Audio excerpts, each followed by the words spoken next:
Welcome to Scrambled, your space for fertility, owning your 30s, and the scramble that makes it all worth it. Today, we're excited to welcome Dr. Natalie Crawford, a double board-certified reproductive endocrinologist and author of The Fertility Formula. Her book is a science-backed guide designed to empower women to better understand their hormones, health, and fertility long before they're even thinking about pregnancy. In this episode, Dr. Crawford is going to help us unpack the process of embryo transfers. Welcome to Scrambled. Thank you guys so much for having me. I'm so thrilled to be here. Yes, we are so happy to have you. We're so happy to have you, Dr. Crawford. It's kind of a full circle moment for us because when Alyssa and I met, I was her nurse in the IVF clinic and we got chatting in the recovery room, and she was talking about how she didn't feel like there was a whole lot of resources.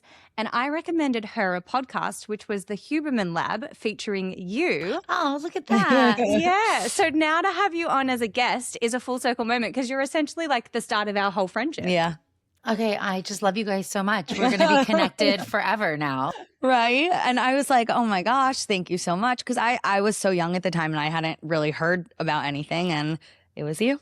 I love that. I mean, that's always the goal when you start sharing health information online is sometimes it feels like it's not reaching anybody. But then to hear the stories, if just the individuals who maybe thought of their health different or advocated for themselves or made a different choice, it's very impactful. So thank you for sharing that. And that makes me so happy that it was helpful. We love to be able to create a resource now for people as well, but definitely you doing that was an inspiration for us to try and do the same for people. So thank you for joining us.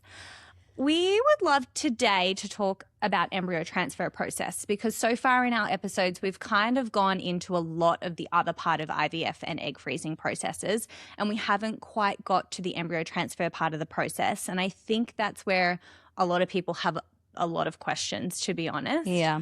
I think since starting this podcast, we're both 31 now, and I think a lot of friends and family and just people who have found us can relate on a personal level. And I've had a couple friends, a couple people through the Instagram reach out and just say, my embryo transfer failed. And going into IVF, everyone thinks the words IVF means pregnancy, pregnant. It's how to get pregnant. It's how to work. And that's a misconception because it doesn't always work. So I guess just to get straight to the bottom of it, why do some embryo transfers fail?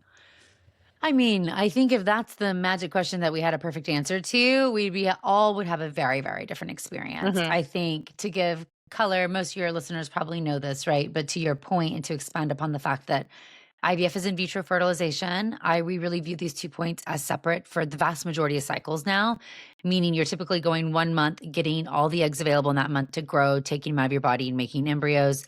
And then for the most part, when we talk about transfers, we're talking about a frozen embryo transfer where we're putting an embryo back in a subsequent month where we have gotten the uterine environment to the best that we can. The way I like to frame this to patients when we start thinking about it is that even in the best scenario, number one, 65% live birth rate is national average for a single genetically normal embryo. So that means everything can be right with you, the embryo, any tests that we have, we're still not going to get 100% success. And I think that's really important just to step back and look at because I know one single failed transfer, it's so much harder often than we even anticipate because many people who get to this step have had negative tests in the past and we think, okay, it sucks, but I'll go on. But it's such a bigger loss because it's much more like a miscarriage, even if you just had a negative test, because you have hopes and dreams for that embryo. You went through so much more to get there. I always think it's really important just to acknowledge the difference than a negative pregnancy test and a negative test after an embryo transfer, because it's a really different mental game and the stakes feel higher. With that said, data, and I want to give this huge disclaimer at the start of the episode. I believe in science and evidence-based medicine, but we have to use the evidence to make the best decisions we can. And a lot of the places where we go, especially with embryo transfer, we don't have all the answers. So we're trying to use the data to make individualized decisions for patients. But if we simply look at the data that exists with cumulative transfer rate, meaning if I had endless number of embryos, the vast majority of people do eventually get pregnant from that. So if we look at cumulative success rates, after 3 euploid embryo transfers, it's almost 95% of people, meaning that definition of recurrent implantation failure, not getting pregnant with genetically normal embryos, is going to be about 5%. And that hopefully helps us not feel so much pressure if we do have that one failed transfer that, oh, all hope is lost or something is wrong with us particularly. I like to frame it with embryos, though, is that there's the embryo, and then there's also the environment, which is not just it's uterine and also kind of full body environment. So we've got the environment of the body, of the uterus, how we did the protocol, how we line things up. And then we've got the embryo, which we have simplified as a field to being genetics, right? Genetics equals normal.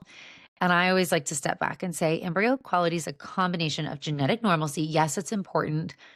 But I always tell my patients that's like the low bar minimum. Like you got to be genetically normal, checkbox 1. But over than that is the metabolic competency of that embryo, the ability to divide and have cells grow at a rapid rate, to implant as it's supposed to do, the mitochondrial health. And all of this goes a lot more into our cellular health than we've been talking about a lot in the past. And that narrative isn't a blame narrative by any means. But if we say your metabolic and cellular health is important to embryo quality, that's also definitely not just a luck scenario either. That's something tangible that I think is good to start talking about, because that gives us something we can do, because we can't control so many of the other variables, the morphology of the embryo.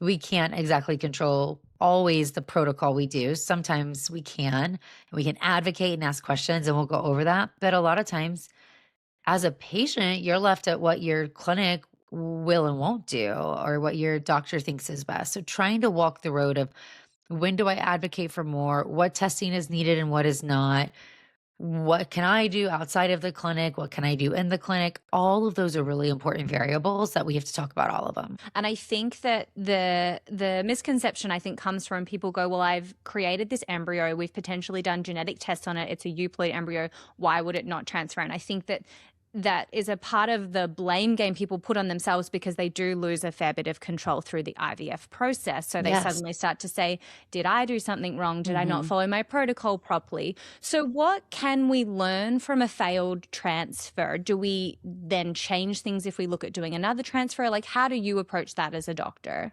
2 things can be true at once. All studies support that there's no need to reflexively change protocols, meaning when we quote an improvement in success rates, those studies typically, they do not change the protocol. They are just simply choosing a different embryo. So the embryo is different. And then theoretically, the environment is somewhat different because it's a different month. And the thing that I think sometimes we lose picture of in these cycles, at least walking this road with so many women, is that sometimes we make different choices too in cycle number 1 versus if we're in cycle number 3. And we assume the IVF process works, everybody gets pregnant, not a big deal. And then suddenly we start searching for that control, and we start, maybe we start changing the foods that we're eating or sleeping more, prioritizing our own personal health. Unfortunately, as we start to experience failure, instead of more proactively, hopefully setting the stage where if we can do those things earlier, then we take that peace of mind. We're doing what we can. The rest is going to fall how it's going to fall. With that said, I sometimes change the transfer. And I think it's really important to look at what you did and what was good and what was bad. And I'm a huge advocate for what I call the WTF appointment with patients, where you say, whether it's a true appointment or a phone call or a portal message, some way we looked at what we did, what was good, bad, ugly, what do we need to change, and where do we go from there? I would like to frame this in how I describe embryo transfer protocols, which I think is a little bit different. If we can just imagine that there's kind of a spectrum where we have like the least aggressive to the most aggressive. And I really want to free my IVF patients from the idea that most or more is always better, because that is not always the case. But let's just look at how much we are manipulating the body to get from point A to point B. And I call these 1 through 5. So number 1, the least aggressive is going to be a true natural cycle. You tell me when you ovulate, you take no medications, we throw an embryo inside. Very few people truly do that. Number 2 would be a modified natural. Now, this is more common, and this is typically where we are inducing ovulation with either letrozole, an oral medication, or low-dose gonadotropins. So we're getting that follicle to grow, As that follicle grows, it makes estrogen. That estrogen then naturally grows the lining, and then you're going to ovulate. And it can look a few different ways. So we can trigger the ovulation. You can follow a natural surge. Some clinics don't support with any hormones because you have a corpus luteum making progesterone. I'm controlling by nature. So I will always say, I don't trust your corpus luteum if we're at this place. So we're going to supplement with a little additional, usually it's vaginal progesterone.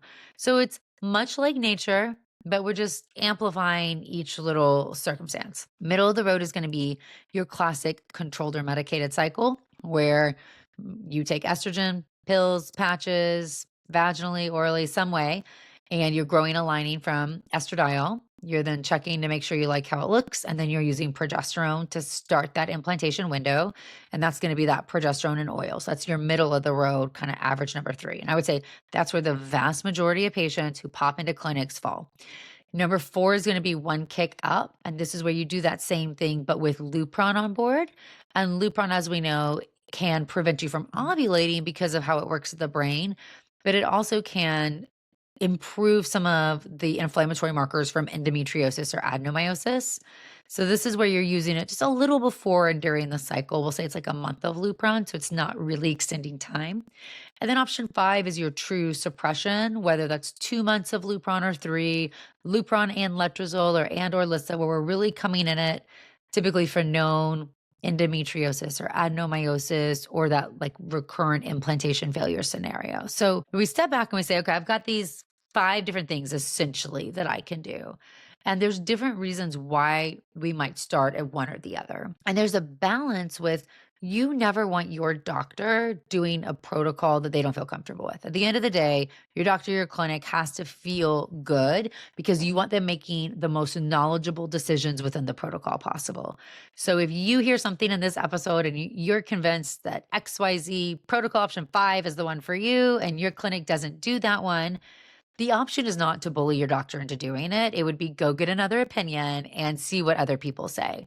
Because I think that's really important. You want people practicing medicine within the scope of where their expertise is. And if it's something that they do not do and they do not manage, that's also okay. We're all a little bit different. And as I said, some of this we're playing on the fringe of evidence. We're using the evidence that exists to send us into the place we think might be best for a certain patient. Mm-hmm. I tend to think that we look at where we start and we want to kind of go through that WTF appointment. And the first thing is like, was this the cycle I like? I want to tell the vast majority of people that most REIs, I can speak for myself, I will cancel your cycle so fast, meaning the embryo is frozen. It's great. It's happy. Like I haven't thawed it yet. And so it doesn't take much, especially for your first cycle, to get canceled. And even though everybody has they hate when their cycle gets canceled. It's so disheartening. It's the kindest thing your clinic can do to you. I will say it's a negative pregnancy test. So in SART, a canceled cycle, if you've started medications, counts as not pregnant, which is wild because you were never going to be pregnant. We never put an embryo inside. So if your clinic is canceling you, they are accepting that you are hurting their statistics, but they are doing what's best for you because my mindset is, unless I believe this is the best outcome you can get, why should I thaw one of those embryos you work so hard to get there? And sometimes that might be the best, but sometimes it's not proven, especially with that very one first try, when we step back and think, okay, there are other options. For the sake of this discussion, when we're on the other end and we had the transfer, it's going to be very rare. You're going to sit across from somebody who says, yeah, this was the wrong protocol, because if we thought it was, we wouldn't have thought the embryo. And I think that's important as far as our mindset going into that appointment. I want my doctor to look at the cycle and they're going to tell me if it was wrong. Most likely, things are going to look like we wanted them to look. And then we're looking for direction or can we do better or improvement or how you responded. So what are we looking at? How was the lining? How thick it was? How organized it was? Was it what we call trilaminar, which is a certain ultrasound appearance, which essentially is very organized? Those 2 things, for the most part, if they are not, you're not going to get to transfer anyway. But those are going to be 2 factors that we're going to look at from the start. Now, an important variable I like to look at is what was it compared to in your IVF cycle when you might have had one of your quote unquote best or, your highest estrogen environments. did your lining look significantly different than it did in this IVF cycle? Because now we're using a U baseline comparing, or a U personal best maybe, versus just a random statistical best. So what did you have is always a good question to think about asking. What was my lining in my IVF cycle? How did it look then? And comparing that to now. And then looking at if your clinic checks estrogen, progesterone levels and how they modify. And it probably is a little bit different in all these different protocols. But in general, we're typically looking for your estrogen levels to be a set amount if you're taking synthetic estrogen. So if you're taking oral or vaginal or patches, we typically want estrogen levels close to about 200 or more. And if they're not, we usually are adding on some more estrogen. And then progesterone levels, we typically are shooting to have them around 20, which is extremely arbitrary in a pregnancy level. It's not that if it was less than that before transfer that it was bad, because I want people to remember in a natural cycle, the corpus luteum makes progesterone impulses. So it's going to vary throughout that entire time. But we're always just shooting, especially in those cycles where you don't have a corpus luteum, and we are responsible for replacing all progesterone. We're more conservative about having you have more versus not having enough, since we know that it is so important. So there'll be some basics to look at: thickness, lining, lab values. And for the most part, they're probably going to be pretty normal if you're sitting on the side of a failed transfer. But I also think an important piece of this discussion is, how did you do as a patient going through it, right? Because that's not always asked, but that can be really important. Meaning, if you were on Lupron and you were crazy and you couldn't sleep and you were so stressed, or if the progesterone and oil gave you like a cellulitis and you can't walk and it still hurts, or if the vaginal suppositories were so irritating, like these little things are not make it or break it moments, but they can add to the full picture, because we do know that as we talked about, your generalized state of health, how inflamed you are, your stress levels, these things do impact your whole body health as well. So I always think being prepared to bring to the discussion how you're doing, because women especially, we're so bad at just saying, we're fine. It was good. It was fine. And I want patients to hear that we'll make you do anything we think is necessary. Meaning, if I think this one thing is the answer to get you where you want to go, we will do it, even in some context of if it makes you miserable, if it's what we have to do, because I know that we all have the same common goal. But especially we're in the place and we're trying to optimize cycles and tweak and really fine tune things. That's where I think a discussion of how did you feel? How did you do? Were there things that were really terrible for you? Were there things you didn't mind? Can add to the full picture when we're trying to make a decision. And the other thing that is, did you get sick? Were you really stressed? Did you get fired? Did your parent get ill? Did your dog die? And these might not be things that one-off make you want to cancel a cycle. Maybe if you went through with it. But in hindsight, when we're trying to look at what factors can we change and what factors can we not, you might say, oh gosh, well, I did end up getting the flu and felt really crummy. Okay, well, we're not going to get the flu again. So that kind of helps us feel like the next environment's going to be different. But that is information that if you're having a WTF appointment with your doctor, they probably don't know. You have to bring to the table, how did you feel, any life circumstances, and then they hopefully will walk you through the good, bad, ugly about the protocol and where you go from there. And I'm sure, the questions my patients have, and probably you guys have too, is like, well, what additional testing can we do? How do we choose a protocol to start with? What about a lot of the add-ons that are like mush on expertise? And that's where a lot of the personalization really has to come into play. We were going to go into that, like the other things that people incorporate in addition to their general, like acupuncture, supplements. I don't know. A lot of people do like cryotherapy and whatnot. I've heard all across the board. There's so many different things. And I like to think about them in two different camps. So there's the add-ons from your clinic, and that may or may not make a difference. And they're in different levels we can kind of think about. And then there's what can you do independently? And maybe let's start with those, because I think those we can do. Yeah. Number one we can do is we can remove toxins that we don't need. Alcohol, smoking marijuana, like nicotine, like these things we don't need. They're only adding layers of inflammation harm.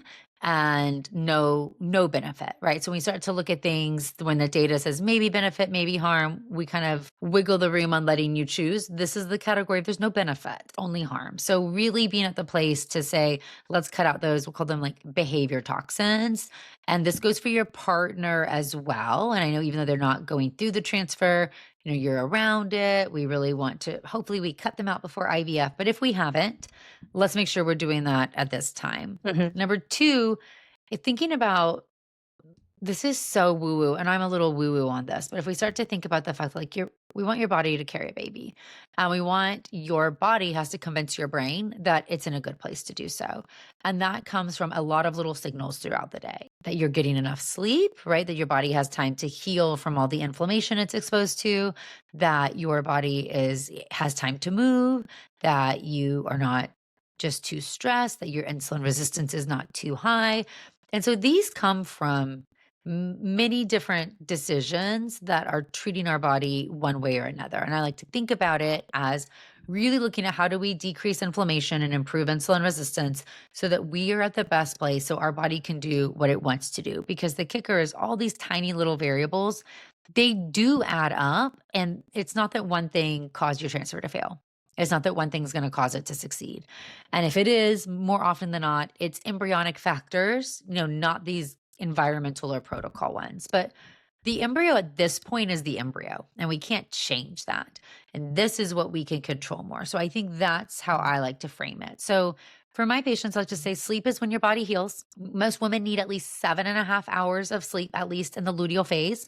So this is essentially the luteal phase. So 7.5 hours of sleep should be the goal. And that's sleep time, not bedtime, right? We all know how we like to get in our bed and scroll and chat. Exactly. So trying to put your phone away, making a dark room, a cool room. I love a sleep mask, and I've got a hatch over here that helps me wake up. I love my hatch.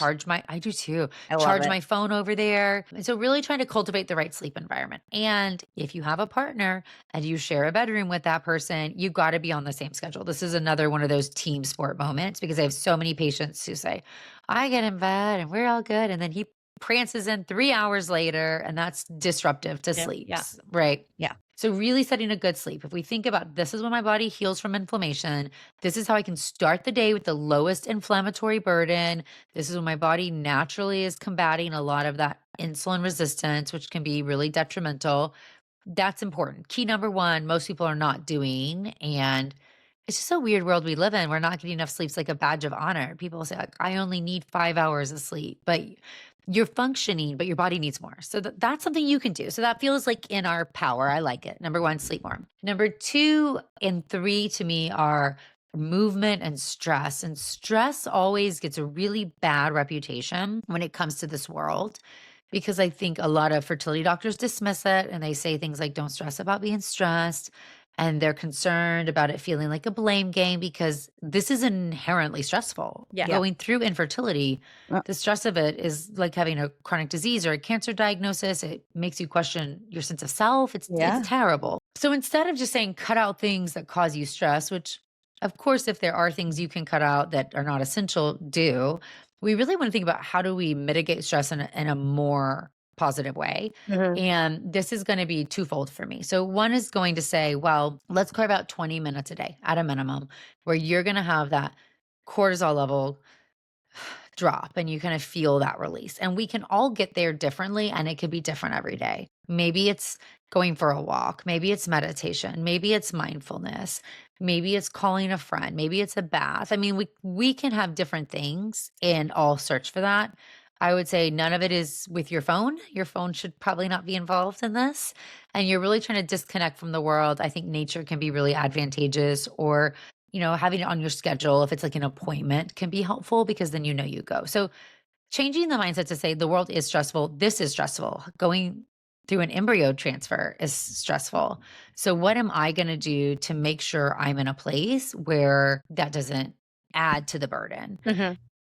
And thinking about chronic inflammation and stress, I think it's important in this context, even though I know we're talking about transfer here. The reason why movement comes into the picture, and I swear, exercise I can do after transfer, before transfer, in my luteal phase, these questions I get asked every single day by everybody. What I want people to understand, this is part of the insulin discussion, which I've mentioned a couple times, but it goes into the what you can do. The simplest discussion of this, when you eat food, food gets broken down. Glucose is the fuel for your cell and you need it. When you do that, your body releases insulin, which is a hormone from your pancreas, which allows glucose to go into cells. And I like to think about insulin as a salesman. Comes to the door, you open it up, glucose goes inside. And normally this should happen very predictably at set times through the day. Well, what happens now is that for many different reasons, one of which is diet, let's say the types of foods we're eating, they cause higher glucose levels, or we're snacking more and then it's constantly elevated, or we're not sleeping as much. So we don't get that kind of fighting where our body's using that glucose. We're up and needing more. For a lot of different reasons, our glucose is higher. So more insulin is released. And what happens is then the cell is seeing insulin more. And it's like if a salesman came to your door every single day. You stop answering. You're gonna be like, go away. I'm so sick of you. Yeah. And that's essentially what your cell does. So it says, I'm so sick of you. No, thank you. And yet your cell's hungry. And so what happens is your body starts a process where it breaks down extra glucose that's in your liver so that your blood glucose then gets higher. Because your liver says, cell's hungry, breaks down this stored glycogen, glucose goes into the bloodstream. So now glucose is even higher. More insulin gets released. And so now your salesman is banging at the door and you finally get sick of it and go and answer. And then it can get in the cell. And this is insulin resistance. It takes more insulin to do the job to get glucose in the cell. The problem here is these high insulin levels cause you to distribute what we call visceral fat. So that fat that goes right in the stomach area, it's like we got to really store some stuff up. It's a growth hormone, but it also changes at the ovarian level, how we make hormones, how we respond to hormones.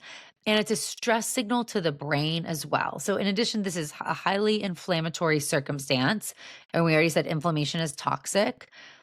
This process, you can see how it just kind of continues on itself. The reason why I bring this up right now is that when you work out, so if you build muscle and you use skeletal muscle, so the number one workout you should do if you're trying to do an embryo transfer is you should lift weights 3 times a week. The other stuff you do is bonus and extra, but lifting weights should be the core of what you do before you get pregnant, while you're trying, while you're going through IVF, when you're doing your transfer, when you're pregnant, because skeletal muscle has a transporter called GLUT4. And what it allows is glucose to essentially get into the cell without insulin. It's like giving glucose a key. So we say, hey, here's a key to the cell. Yeah, I don't need insulin anymore. So now glucose can go into cells without insulin. Glucose levels lower, insulin levels lower. The salesman's not coming around as much. Your cell starts opening the door when it does come around, and we see a more normalized response. So skeletal muscle can be one of the keys to how we kind of fight insulin resistance and inflammation, because it's really hard to break this cycle. Knowing that, I want to say one more thing about stress, which is how this conversation started. When your body is stressed, and in the olden days, it was from a bear. So you see a bear, your body says, oh my gosh, Natalie has to run from the bear. One of the things it would do, because it can't rely on the fact that you just had a meal with enough glucose to support running from a bear, is that same process to break glucose down from the liver starts happening so that you have enough extra glucose to fuel the muscles and run away from the bear. And in that time period, we'd see a bear, glucose levels would raise, run from the bear, glucose gets used up, we're back to normal, no big deal. But what causes us to be stressed now? I mean, social media, politics, our bad infertility appointment, interactions at work, emails we There's get coming out of everywhere constantly. Yes, it's all the time. And yet our typical response when this happens is to do things that double down, that increase that glucose load even more. So if you think about, you got a bad email from your boss. Okay. Your body does not distinguish that from a bear. And so suddenly glucose is being freed into your bloodstream so you can run away from the email. But that's not what we do. Most of the time we stress eat or we stress drink. We actually add to that even more. And this is why chronic stress causes insulin resistance. So it's not just that it makes you feel bad or it's theoretically bad. Chronic stress causes inflammation and insulin resistance. So okay, with that said, carving out ways to fight this, saying today will be stressful. Something will happen today that will cause me to feel crummy. I need to carve out some time so that my cortisol levels can lower so that I am building in kind of a fight against this. That's one that's important. The second is when you experience, we'll call it those acute stressors, when you do get the bad email or you leave the doctor's appointment or you got the call from your nurse that your HCG was not positive. you should move your body. And it doesn't have to be a crazy workout, but whether it's a small walk outside or some squats, if we can start to train ourselves to say, okay, all these feelings, my cortisol going, like I actually acknowledge that right now I have a lot of glucose circulating around. And if I want to go use that, I can break the response because I can lower that glucose and help me recover from that stress in a way like my body was meant to. That I think is something very tangible people can do and a more useful skill, because this is, as we said, such a stressful process. And so how are we fighting against it from some of these little choices? And I always view this as every day we're exposed to inflammation, and we all have what I call an inflammatory burden, the amount that we're exposed to kind of every single day. And we want to get that as low as possible. It's not going to be zero. But if we don't get as much sleep, we're kicking to it. If we're really stressed and we stress eat. If we, are not working out, we're not building our muscle, okay, we're adding to it. If we are using marijuana, if we're drinking alcohol, we're adding to it. If we're drinking out of plastic bottles and environmental toxins, we're adding to it.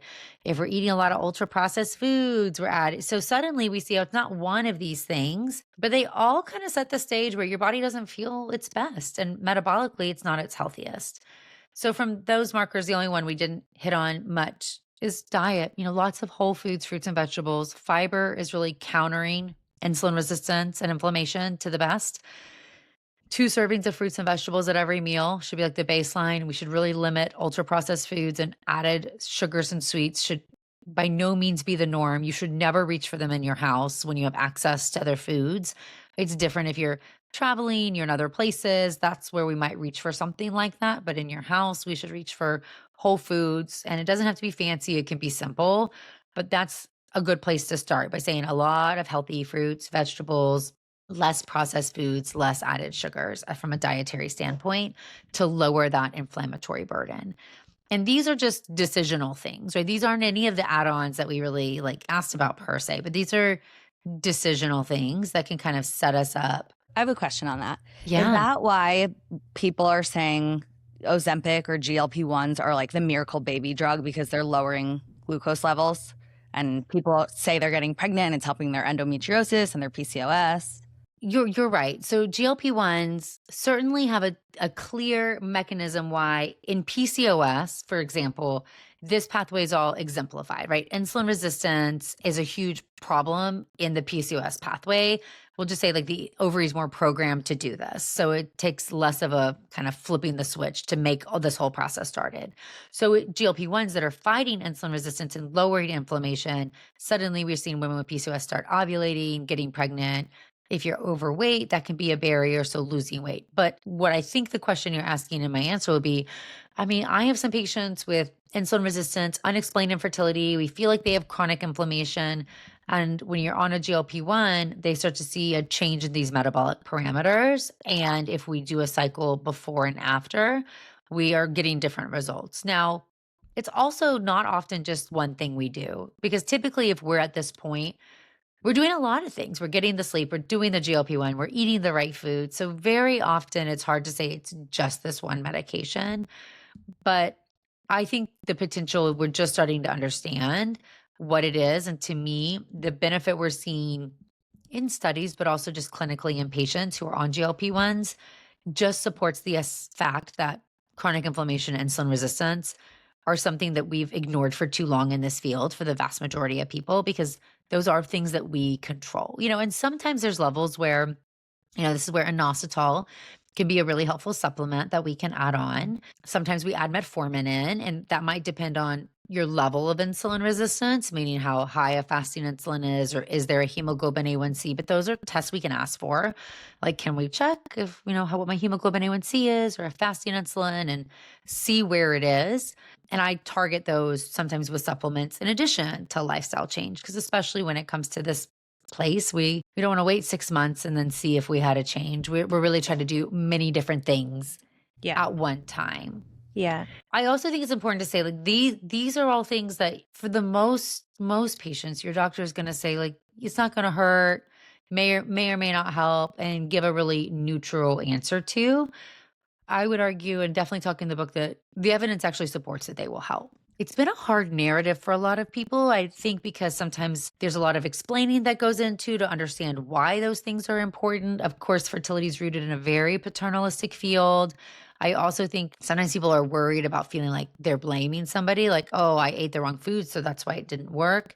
And that's not the narrative either. It's just when you go through this, and as somebody who went through many pregnancy losses, being on the side of, I know I can't control everything, but like I can't control things I don't know. So please tell me the things that I can. And that's what I tell my patients. Like, you can ultimately eat whatever food you want. Like, I do not know. It is not up to me. My job is to give you the information. So you're making the choices.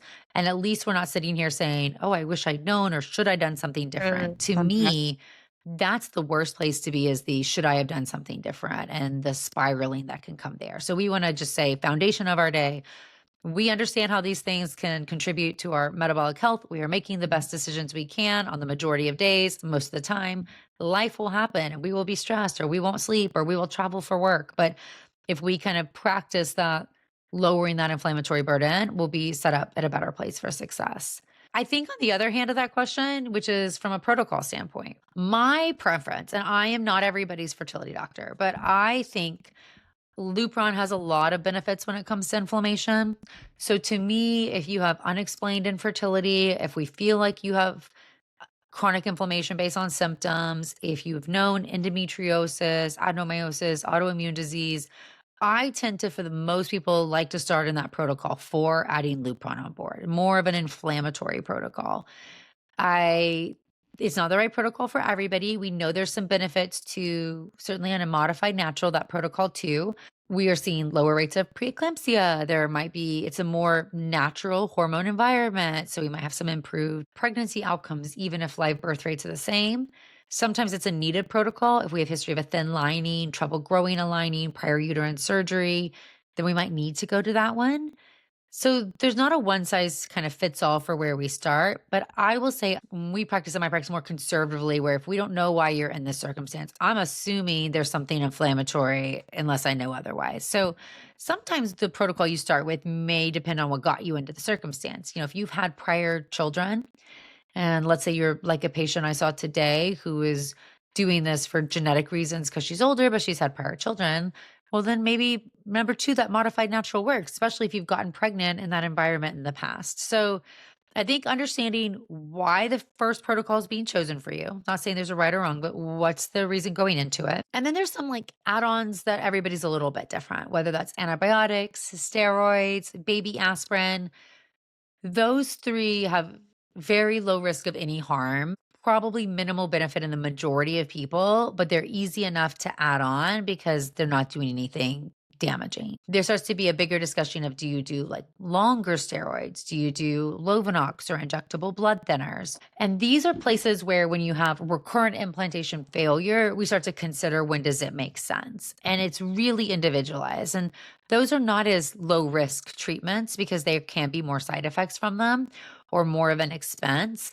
But they are sometimes tools in the toolbox, and we start repeatedly not having success. We start talking about, does it make sense to add them on? Rarely starting with them from the get-go unless we have a known clotting disease. I guess the one thing I would say to people, though, is that don't forget to advocate for yourself if you come into IVF with a different reproductive history, meaning if you had a lot of miscarriages or pregnancy loss in the past, you're in a little bit different of circumstance than the person just doing their first transfer.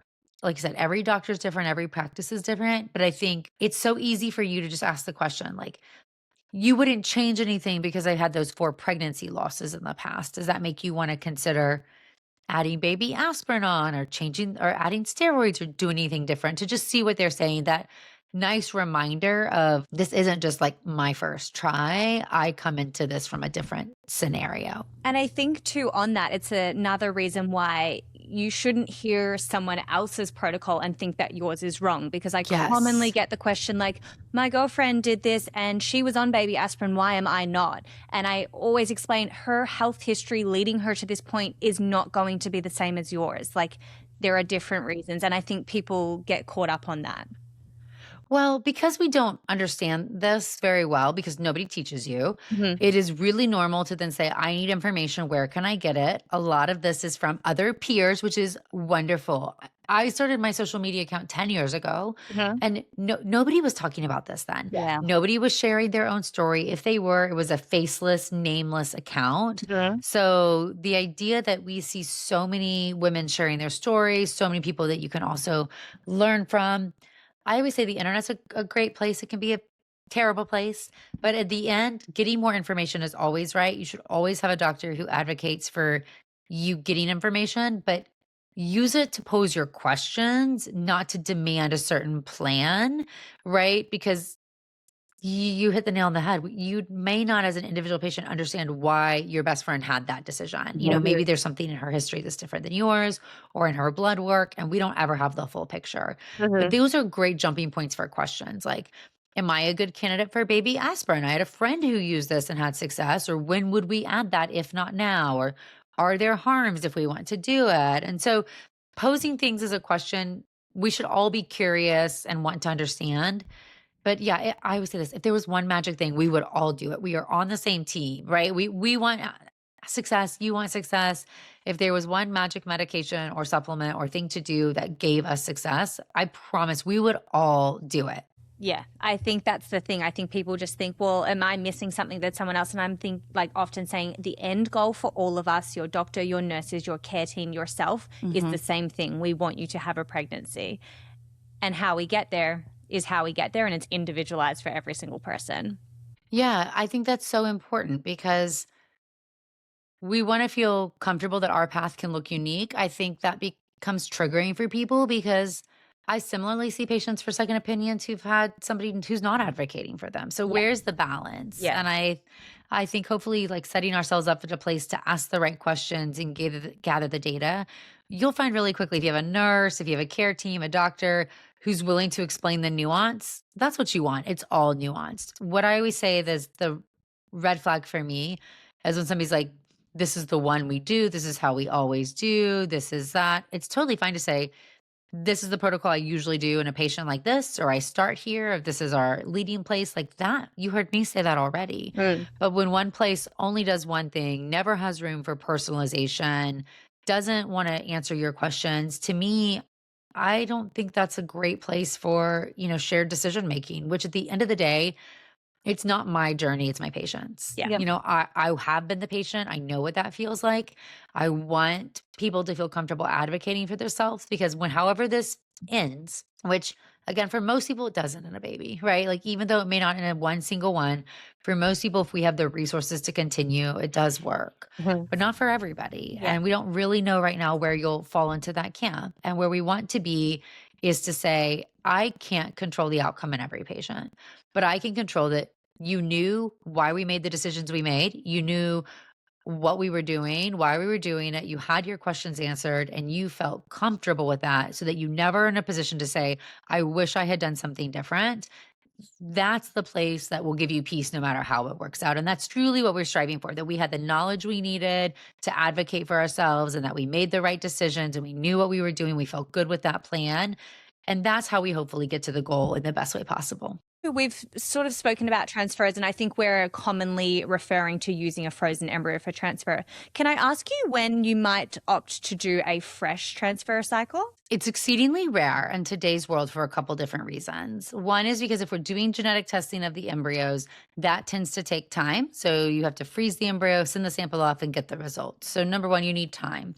Number two, data came out showing that frozen embryo transfers have improved outcomes for babies over fresh transfers. And this is likely because of the change in the environment. If we want to simplify it, in a fresh transfer, if you get 10 eggs to grow and each egg can make up 200 picograms of estrogen, you have a super high estrogen level compared to naturally that would be about 200. Yeah. Now you have 10 times that. Yeah. And these high hormonal environment makes the placenta grow in differently, and we don't see as good of placental function. Oh, okay. So in a frozen transfer, when you've bled off that lining that was exposed to such high hormones, and now we grow another one, and we're in a more normalized hormonal environment, we see improved live birth rates, we see less preterm birth, we see less poor birth outcomes. So in better baby health mostly due to better placental health when we are implanting a placenta in a more normalized environment, which is just not IVF for the majority of people.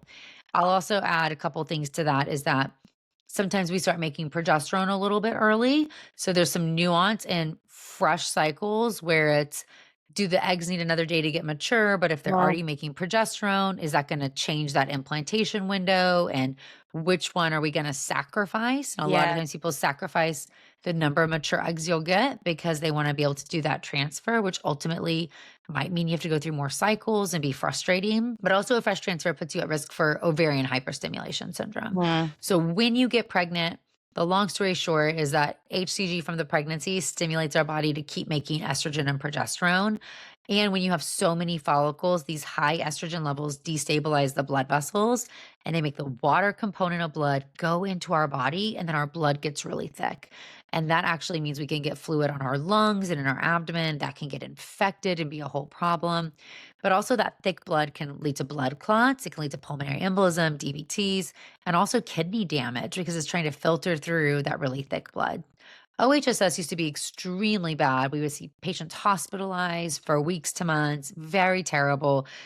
We rarely see it now because of a change in protocol. And the change in protocol is to specifically when you're doing IVF, do more of an ANTAC protocol, but also this freeze all embryos approach. So especially in younger women, even if they're not needing genetics, you'll see us not want to do a fresh transfer because we don't want to get OHSS.